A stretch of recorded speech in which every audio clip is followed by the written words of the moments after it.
What's going on, y'all? Welcome back to those who know me. To those who don't know me, my name is Lil Blackburn, and I'm from Atlanta, Georgia, and I'm finna give y'all an update on my life. A lot of people have been wondering where you've been lately. Why have you been so quiet and what have you been focused on? My main focus right now is just really mental health and being happy. Just trying to put myself first and just do whatever's gonna make me happy and stay in the moment, don't overthink. You've been open about dealing with injuries throughout your football journey. What injuries did you face and how did they really affect you both physically and mentally? Coming out of high school after having a big senior year, I had a lot of confidence. Going into Georgia Tech, I was expecting to be that guy, expecting to have a very big impact and, really help my team early on. Going into my freshman year, I tore my ACL during spring ball. I was very devastated, but just thought it was another roadblock in the way. My second year, went up for a jump ball, got pushed out of the air, fell down, broke my wrist and tore it. At this point, I'm like, damn, something else, but I was like, it is what it is. Had to wear a cast and a metal plate, which helped my arm rehab faster, and I came back around the fifth game against Duke. Had a couple catches, scored my first touchdown. At this point, I just thought things were about to take off. At this point, like I said, I had the cast on, so I wasn't really able to catch the ball and do the thing I really wanted to do, but it was fine. I was healthy. Going into my third year, I'm like, okay, this is the year. Time to take off. Time to make this like a Michael Jordan story or whatever. Went for a pass during spring ball my third year, tore my other ACL. At this point, I laid there crying, frustrated. First thing I did when I got to the locker room, I called my mom, devastated, told her I was ready to quit and give it all up. She said, what are you gonna do next? You know you don't wanna work a job and you never quit anything. So that's all I needed to hear. I put my head down and took the rehab seriously. Fourth year, things were a little slow. Didn't really feel like myself, but I was healthy, I was out there, and that's all I really cared about. Decided to transfer to Georgia State to get a fresh start on things and really just need to get my mind back and become valuable. Got to Georgia State, things were going pretty good, body was feeling well. Started to feel some weird pains, but I really just kept pushing. I think it was just all of the injuries I was experiencing, and I just need to rehab and catch up on getting my body together. Georgia State game, I had about 3 catches going into like the first quarter. Caught a big first down catch, turned upfield, and somebody tackled me and their hand went through my helmet. At this point, I broke my nose, gushing blood, spitting up blood. And I'm like, damn, like, I took this as a sign. Decided to go to the doctor that same week, and they advised me to take a step back to get my body together.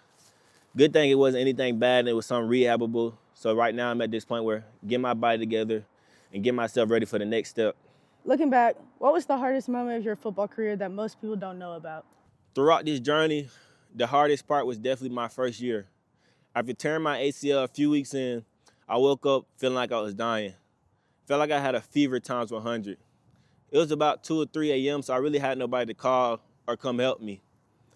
So I had to wait till about 5 to 6. I walked all the way from the dorm to the stadium to finally get in contact with one of the trainers. They were worried that I might have had an infection in my knee, and come to find out that's what it was. I was rushed into surgery to get everything cleaned out so it wouldn't get in my blood and become life-threatening. At this point, I walked around with a tube in my arm, and I did my own IVs for weeks just to make sure I cleaned everything out. I had to sit in the hospital room for about 2 to 3 days in a dark room just to figure it all out. This is only hard because I had to do the IV, but also I really felt like I was alone at this time. My mom worked a lot, and there really was nobody that could come save me. This made me choose whether I was gonna sink or swim. And I knew I wasn't gonna sink because all I knew how to do was go. So this really probably built me to figure things out and made me the man I am today, just to figure out the rest of the injuries that I surpassed going down the road. Before you got to college football, you probably had certain expectations. How did your actual college football experience compare to what you thought it would be? The experience was actually opposite than what I thought it would be. I was expecting to come in and go 3 and out, graduate early, and really make it to the NFL in the first 3 years. Football teaches lessons beyond the field. What are some of the biggest lessons football taught you that you still apply in everyday life? The main lesson I've taken from football is you just got to get up and go. You can't worry about what you're doing today, how many sprints you have, what's the day going to look like, how hard practice is going to be. I've applied that to my everyday life. because I've been through a lot that I wasn't expecting to happen. So it's just like, get up and go, be positive, have a good day, smile, and just keep the main thing the main thing. From your perspective, what mistakes do you see younger football players making today, and what advice would you give them to avoid those same mistakes? I feel like the current mistakes that I'm making today is just chasing the money. I'm all about getting the NIL money and really providing for your family, but at the end of the day, make sure you're going somewhere where they care about you, because you can be a million miles away. You be in a depression, nobody really coming to save you. So that was the good thing I had. I was home in the city, so when I was going through all this, I had good people around me. I had good coaches. I had people that cared about me and good trainers. So make sure you're going somewhere where the people actually care about you and they care about your well-being and not only what you can do on the field. If you can go back and talk to your younger self before starting college football, what advice would you give him? I would tell my younger self to keep trusting God, stay down. Throughout these injuries, I found myself in a lot of deep holes and a lot of late nights crying, questioning God, like, why me? I felt like I was always that player, that student, always on time, always respectful, and really did everything right. And the things that were happening to me wasn't really a reflection of what I was doing. So I really just say, just don't worry about what's gonna happen next. Don't question God. Don't get into what ifs and what if this happened, what if that happened. Just take every day and just go. Don't stop, just go. You have recently started creating content. Why did you decide to take that step, and what do you want people to take away from what you share? I originally started to create content to really keep myself out of depression. I needed something to do to keep my mind off of the injuries and the bad things that I had going in my life.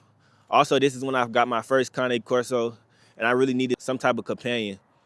For those who don't know, I also breed Cane Corsos for those who be looking for pups in the future. But creating content and dogs really kept me going, kept me well-rounded, being that my mom worked a lot and my family had other things going on. I didn't really want to have to depend on them. So this really kept me out the house with things to do. Looking ahead, what can people expect from you next, and how can they follow and support your journey? Just expect a lot of content, a lot of YouTube, a lot of TikTok, Instagram. I'm going to be really focusing on really just staying positive, getting closer to God. A lot of inspiration, a lot of giving back, more clothing brand, more dogs. I'm about to start modeling, just things of that sort. Just make myself more well-rounded and show that I'm bigger than football and I'm not just an athlete. So expect to see just a lot of content. And you can continue to follow me by subscribing to my YouTube and really just stand on top of the videos that I post. Lastly, I just want to say I appreciate everybody who's stuck around. Y'all mean the most to me, and I really don't know what I'd do without y'all. For somebody in particular, I just want to say I thank you, Mom. Thank you for doing everything you've done for me. And just continue to be that strong woman, because I really get it all from you. You taught me how to go and never give up and never quit.